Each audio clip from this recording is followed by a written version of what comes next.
overfishing it's causing ecological extinction to our marine biodiversity.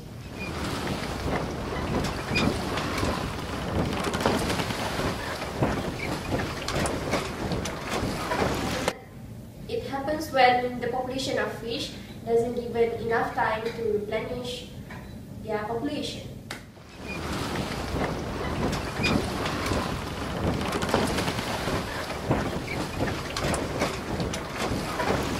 Overfishing is when more fish is taken out from the sea.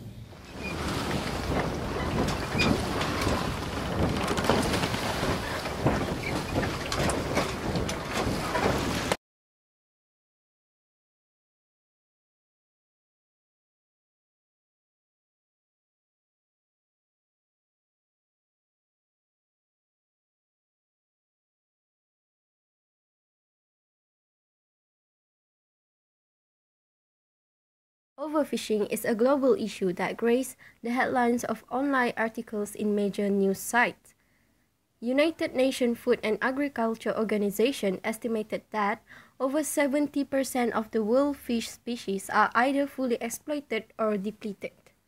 As on 2004, China has the highest number of catch all over the world, approximately 70 million metric tons of total catch per year. These include freshwater catch, as well as fish farming, contributing to 70.8% of the world fish catch.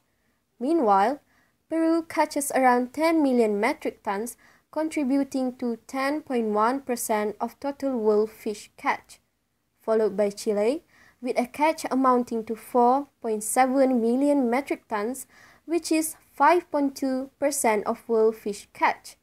Slightly less than Chile, Indonesia has been found to catch 4.5 million metric tons of marine species at 5.1% of world fish catch. As for species perspective, in the North Atlantic, the most overfished species include bluefin tuna, Atlantic redfish, orange roughy, and Atlantic halibut, while in the Pacific Ocean, Clyde grouper and Boccaccio rockfish are unfortunately also facing the same fate. The common trait between these overfished species is that they have a slow growth rate and thus are unable to cope with the rate at which they are being harvested. The problem is, overfishing often captures juvenile fishes, giving them no time to mature and reproduce another generation. What about Malaysia? Why should we be concerned? Recently, overfishing has become popular topics reported by the major news sites in Malaysia, such as Star Online and the New Straits Times. These show that overfishing is becoming an emerging threat. According to FAO, consumption of fish in Malaysia has increased by 150% since 1961. On June 2014, the Star Online has reported that Malaysian people eat more fish compared to the Japanese people.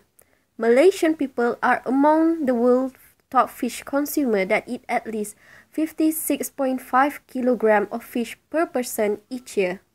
Yes, higher demand means higher revenue for the country. However, continued growth in revenue is at the expense of depleting fish resources, which causes the price spiraling upwards, as well as increasing import from other countries. The chief of World Wildlife Fund Malaysia, Dinasius Sharma, said that overfishing threatens to leave Malaysian waters vast and barren. Malaysia's waters could run out of seafood by 2048.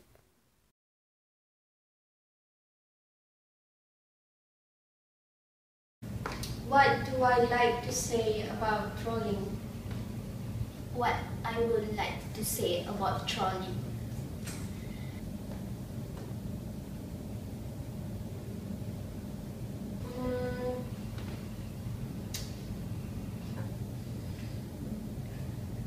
What do you like to say about trawling?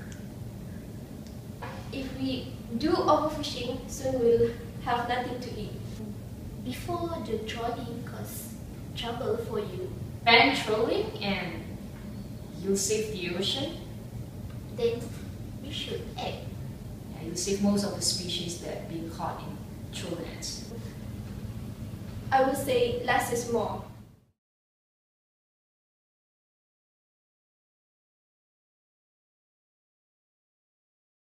The bottom trawl net is the main fishing gear used in Malaysian waters to catch bottom shrimp and bottom-dwelling fishes such as halibut and sole. The trawl net is casted from the fishing vessel into the water and towed by the vessel at a speed of approximately 3 knots. Commercial fishing vessel is equipped with special winches and deck equipment to assist in pulling the catch into the deck. This requires the strength of 5 to 8 trawlers to operate. On the surface, trawling seems harmless, but what we don't see is what happens underwater.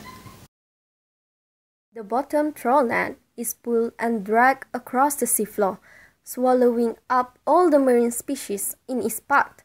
The mouth of the net is held open by the action of 2 doors, which, when drawn through the water, have similar reaction to that of a kite in the air. Apart from catching the target fishes, trawl net also catch variety of ocean life, mostly not commercially important, only to be thrown away dead or live. Dragging heavy gear across the seafloor can also damage sensitive seafloor habitat. Destruction of seafloor habitat can cause changes in species composition that will lead to much bigger problems in the future.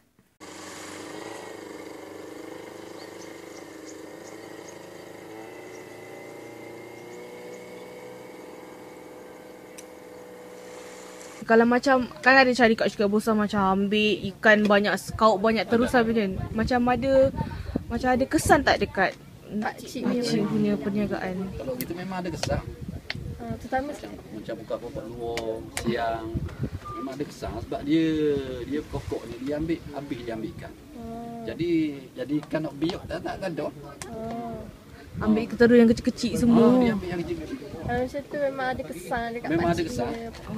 Sebagai pakcik. Tiap-tiap tahu mana ikan tu kurang. Kalau kita nelayan ni kita main di pantai ni je. Sekarang kita nak ikan banyak. Sampai terus ke tengah laut. Jadi banyak perbezaan.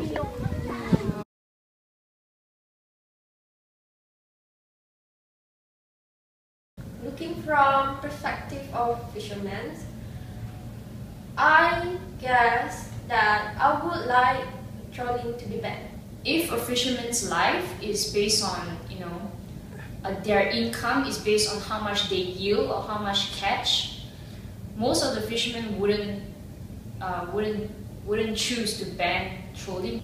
If I work as a fisherman, I think the trawling net should be banned.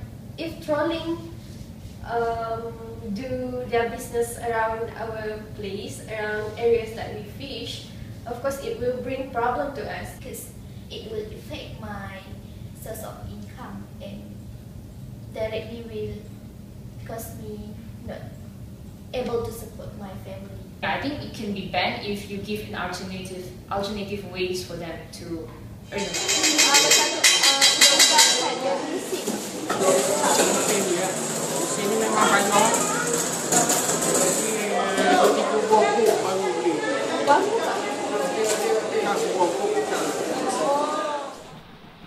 Here we have the landings of marine fish in Malaysia, including both the east and the west coast of Peninsular Malaysia.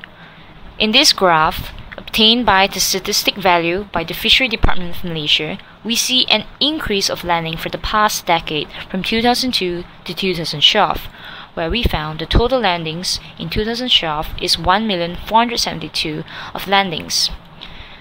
We also found that at least 50% of all the landings were caught by trawl nets. With the increase of trawl nets and as well as other gear groups of fishing gears, we found that in year 2012, there was at least 50,000 licensing of fishing gears were available. An increase of local fishermen were seen in 2012, where we found that at least 63,000 licensed fishermen were working under of all types of fishing vessels. The reason why there's a significant amount of or increase of landings in Malaysia is because of the fish demand. As you know, that fishery has always been the main source of proteins. In this graph, we see there's a significant increase of fish demand for the past decades, and where the supply of fish landings in Malaysia is trying really hard to meet the demand. We found that the total marine capture fishery has contributed at least 83% of the total national fish production, with a value of 5 million ringgit Malaysia. Even so, with the global human population rising rapidly, and the current population in Malaysia is 30 million, it raises serious concern of whether the available fishery resources can sustain the human population.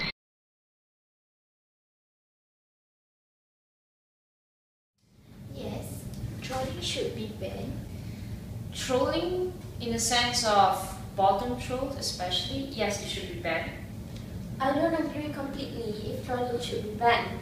First of all, we know that trawling has given us lots of fishery resources. Because I think trawling usually brings most of the fish up from the ocean, because it will make the fish livestock decreasing, Using trawl nets are like a form of abuse. and affect the income for the fishermen. I do believe that more effective management and more strong enforcement should be done in curbing the problem brought by the trawling. So if we ban trawl nets and find ways to develop other ways to fish or to manage, that would be better in overcoming overfishing.